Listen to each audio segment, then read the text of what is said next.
Hi there, I'm usually very camera shy, but if we want to engage our students, using mere PowerPoint slides might not be ideal. It might be good for them to see their teacher's face so that they will feel drawn into the lesson. So before I design any of my videos, I would consider a few things. I would actually ask myself what is the topic that I want my students to learn, what are the learning objectives, and the purpose of the video.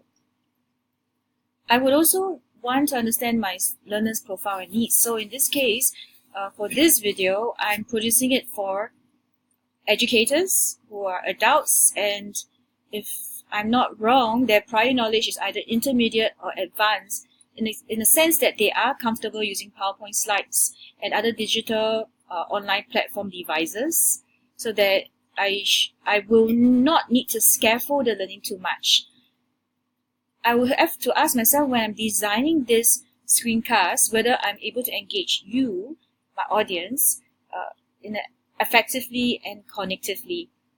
This is my first take, and I think that I could do a lot better.